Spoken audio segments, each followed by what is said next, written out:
സർക്കാരിനെ സംബന്ധിച്ച് അവരുടെ പ്രഖ്യാപനം സർക്കാർ അധികാരം ഏറ്റ് ഒരു മാസം തികയുന്നതിന് മുമ്പ് 28ാം ദിവസം പ്രാവർത്തികമാക്കുന്നു, പറഞ്ഞ വാക്ക് പാലിക്കുന്നു എന്ന വലിയ നേട്ടമാണ്. മുഖ്യമന്ത്രി വി.ഡി. സതീശൻ ആദ്യ യാത്രയിൽ തിരുവനന്തപുരം ഡിപ്പോയിൽ നിന്നുള്ള ആദ്യ യാത്രയിൽ വി.ഡി. സതീശനും ഒപ്പം തന്നെ ഗതാഗത മന്ത്രി സി.പി. ജോണും ആ വാഹനത്തിനുള്ളിലേക്ക് പ്രവേശിക്കുന്നതാണ് നമ്മൾ കാണുന്നത്. സെക്രട്ടേറിയറ്റ് വരെ മുഖ്യമന്ത്രി ആ ബസ്സിൽ യാത്ര ചെയ്യും. വിവിധ ഇടങ്ങളിൽ നിന്നുള്ള സ്ത്രീകൾ ആ ബസ്സുകളിൽ നേരത്തെ തന്നെ ഇടം പിടിച്ചിട്ടുണ്ട്. തിരുവനന്തപുരം തമ്പാനൂർ സെൻട്രൽ ഡിപ്പോയിൽ നിന്ന് ഇപ്പോൾ സെക്രട്ടേറിയറ്റിലേക്കാണ് മുഖ്യമന്ത്രി അവിടെ നിന്ന് യാത്ര തിരിക്കുന്നത്. നമുക്കറിയാം, പറഞ്ഞ വാഗ്ദാനം പാലിച്ചു എന്ന അഭിമാനത്തോടു കൂടിയാണ് ഇപ്പോൾ UDF സർക്കാരിൻ്റെ ഈ പദ്ധതി നടപ്പാക്കുന്നത്. മുഖ്യമന്ത്രി ഇപ്പോൾ ആദ്യ ബസ്സിൽ യാത്ര ചെയ്യുകയാണ്. അതിൻ്റെ ഡ്രൈവർ, കണ്ടക്ടർ എല്ലാവരും വളരെ പ്രത്യേകതകളുള്ളവരാണ്. ഇപ്പോൾ ഡ്രൈവർ ഷീലയെ മുഖ്യമന്ത്രി എത്തി കൈകൊടുക്കുന്ന ദൃശ്യങ്ങളാണ് നമ്മൾ കാണുന്നത്. PSC വഴി ആദ്യം KSRTCയിൽ ഡ്രൈവറായി നിയമിതയാകുന്ന വ്യക്തിയാണ് പെരുമ്പാവൂർ ഡിപ്പോയിലെ ഷീല.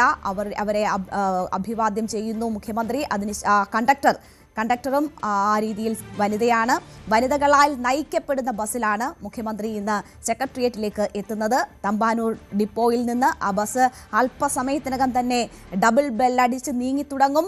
ഇതൊരു ചരിത്രമാണ്. KSRTCയുടെ ചരിത്രത്തിലാദ്യമായി വനിതകൾക്ക് സൗജന്യ യാത്ര അനുവദിച്ചിരിക്കുകയാണ്. UDF സർക്കാരിൻ്റെ ഏറ്റവും വലിയ വാഗ്ദാനം, അവരുടെ 5 ഗ്യാരണ്ടികളിൽ ഏറ്റവും പ്രധാനപ്പെട്ടത് പ്രിയദർശിനി പദ്ധതി എന്ന പേരിൽ നടപ്പാക്കപ്പെടുകയാണ്. അധികാരമേറ്റ് ഒരു മാസം തികയുന്നതിന് മുൻപ് 28ാമത്തെ ദിവസം ആ പദ്ധതി നടപ്പിലാകുന്നു എന്നത് വലിയ ആത്മവിശ്വാസം സർക്കാരിനെ സംബന്ധിച്ച് നൽകുന്നു. ഒപ്പം തന്നെ പറഞ്ഞ വാക്ക് പാലിക്കുന്നു എന്ന വലിയ ഒരു വിജയമായി തന്നെ അത് മാറുന്നു. അതേസമയം പറഞ്ഞതല്ല പാലിക്കപ്പെടുന്നത് എന്ന പ്രതിപക്ഷ വിമർശനം ഒരു ഭാഗത്തുണ്ട്. അതുകൊണ്ട് തന്നെ പ്രതിപക്ഷ MLA ഉൾപ്പെടെ പ്രതിപക്ഷ നേതാക്കൾ ഉൾപ്പെടെ ഈ ചടങ്ങ് ബഹിഷ്കരിച്ചിരിക്കുകയാണ്. BJP ഒരു ഭാഗത്ത് പൂർണ്ണതോതിൽ നടപ്പാക്കാത്തതിൽ വലിയ പ്രതിഷേധവും ഒക്കെ ആഹ്വാനം ചെയ്യുന്നുണ്ട്. പക്ഷേ ഇത് വളരെ പോസിറ്റീവായിട്ട് തന്നെ നമ്മൾ കാണേണ്ടുന്നതാണ്. പറഞ്ഞ വാഗ്ദാനം അത് ഓർഡിനറിയിലെങ്കിലും യാഥാർത്ഥ്യമാകുന്നു ഒരു മാസത്തിനകം എന്നത് വലിയ ചരിത്രം തന്നെയാണ് എന്ന് പറയാം. എന്തായാലും ആ ചരിത്ര യാത്ര ആരംഭിക്കുകയാണ്. തമ്പാനൂർ ഡിപ്പോയിൽ നിന്ന് സെക്രട്ടേറിയറ്റിലേക്ക് മുഖ്യമന്ത്രി വി.ഡി. സതീശനൊപ്പം തന്നെ ഗതാഗത മന്ത്രി എന്നിവർ വേണാട് KSRTC ബസ്സിൽ യാത്ര തുടങ്ങുകയാണ്. ഇനി മുതൽ ഓർഡിനറി ബസ്സിൽ സ്ത്രീകൾക്കും ട്രാൻസ്ജെൻഡേഴ്സിനും സൗജന്യ യാത്രയാണ്. അതിൻ്റെ തുടക്കമാണ് ഇവിടെ കുറിക്കുന്നത്. നമുക്കറിയാം, മറ്റ് സംസ്ഥാനങ്ങളിൽ ഡൽഹിയിൽ, കർണാടകയിൽ, തെലങ്കാനയിൽ ഒക്കെയും പ്രാവർത്തികമായ പദ്ധതി കേരളത്തിലും നടപ്പിലാവുകയാണ്.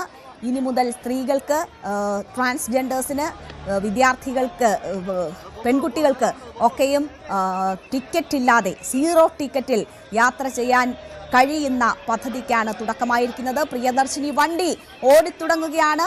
മുഖ്യമന്ത്രി ഒപ്പം തന്നെ ഗതാഗത മന്ത്രിയും ഒക്കെ ആ വാഹനത്തിലുണ്ട്. അങ്ങനെ ആദ്യ ബസ് ഓടിത്തുടങ്ങുന്നു.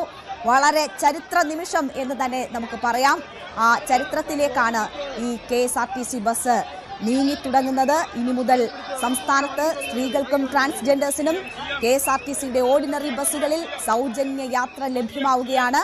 ഓരോ സ്ത്രീകളെ സംബന്ധിച്ചും അവരുടെ ഒരു നിത്യ വരുമാനത്തിൻ്റെ ഒരു ഭാഗം സേവ് ചെയ്യാനുള്ളൊരു അവസരമാണ് ഇതിലൂടെ ലഭ്യമാകുന്നത്. അത് വലിയ മാറ്റങ്ങൾ, സ്ത്രീ ശാക്തീകരണത്തിൻ്റെ ഒരു പുതിയ ചുവടുവയ്പ് എന്ന നിലയിൽ തന്നെയാണ് മുഖ്യമന്ത്രി ചൂണ്ടിക്കാട്ടിയത്. അതൊരു സേവിങ്സ് ആയി മാറും എന്ന കാര്യം അദ്ദേഹം സൂചിപ്പിക്കുന്നു. ഒപ്പം തന്നെ ഇതിനോട് ഉണ്ടാകുന്ന എതിർപ്പുകൾ, പ്രൈവറ്റ് ബസ് മേഖലയിൽ നിന്നുയരുന്ന അവരുടെ ആശങ്കകൾ, ഇതൊക്കെയും സർക്കാർ കാണുന്നുണ്ട്. അതിൽ ഇടപെടലുകൾ ഉണ്ടാകും, അതിന് പരിഹാര നിർദ്ദേശങ്ങൾ ഉണ്ടാകുമെന്നതിൻ്റെ സൂചനകൾ കൂടി മുഖ്യമന്ത്രി ഇന്ന് ഉദ്ഘാടന പ്രസംഗത്തിൽ നടത്തുകയുണ്ടായി. എന്തായാലും പ്രിയദർശിനി സൗജന്യ യാത്രയുടെ ആദ്യ ബസ് ഓടിത്തുടങ്ങുകയാണ്. തമ്പാനൂർ ഡിപ്പോയിൽ നിന്ന് ഇപ്പോൾ സെക്രട്ടേറിയറ്റിലേക്കാണ് ആ ബസ് നീങ്ങുക. സെക്രട്ടേറിയറ്റ് വരെയാണ് മുഖ്യമന്ത്രി അതിൽ സഞ്ചരിക്കുക. ബസ് നീങ്ങിത്തുടങ്ങുന്നു. ചരിത്രത്തിലേക്കുള്ള യാത്രയാണ് ഇത്. ഇനി മുതൽ സംസ്ഥാനത്ത് സ്ത്രീകൾക്ക് KSRTC ഓർഡിനറി ബസ്സുകളിൽ സൗജന്യ യാത്ര ലഭിക്കുകയാണ്. UDF സർക്കാരിൻ്റെ ഏറ്റവും വലിയ വാഗ്ദാനങ്ങളിൽ ഒന്നാണ്. ആദ്യ മന്ത്രിസഭാ യോഗത്തിൽ തന്നെ ജൂൺ 15 ഇത് നടപ്പാക്കാനുള്ള തീരുമാനമുണ്ടാകുന്നു. അത് മുഖ്യമന്ത്രി പ്രഖ്യാപിക്കുന്നു. ആ പ്രഖ്യാപനം അതുപോലെ തന്നെ നടപ്പാവുകയാണ്. ജൂൺ 15 തന്നെ അതിന്റെ ഉദ്ഘാടന കർമ്മം നിർവഹിക്കുന്നു. സർക്കാർ അധികാരമേറ്റ് 28ാമത്തെ ദിവസം ഏറ്റവും വലിയ പ്രഖ്യാപനങ്ങളിൽ ഒന്ന് നടപ്പിലാകുന്നു. ആ ചരിത്ര നിമിഷം നമ്മൾ കാണുകയാണ്. പ്രിയദർശിനി ഓടിത്തുടങ്ങിയിരിക്കുന്നു. തമ്പാനൂർ ഡിപ്പോയിൽ നിന്ന് സെക്രട്ടേറിയറ്റ് വരെ മുഖ്യമന്ത്രി അതിന്റെ ഭാഗമാവുകയാണ്. ചരിത്രത്തിലേക്കാണ് ഈ ബസ് ഓടിത്തുടങ്ങുന്നത്. ഇനി മുതൽ സംസ്ഥാനത്ത് സ്ത്രീകൾക്ക് ഓർഡിനറി ബസ്സുകളിൽ, സ്ത്രീകൾക്കും ട്രാൻസ്ജെൻഡേഴ്സിനും ഓർഡിനറി ബസ്സുകളിൽ യാത്ര സൗജന്യമാണ്. 0 ടിക്കറ്റ് എടുത്ത് പോകേണ്ടുന്ന സ്ഥലം രേഖപ്പെടുത്തി 0 ടിക്കറ്റ് എടുത്ത് അവർക്ക് യാത്ര ചെയ്യാം.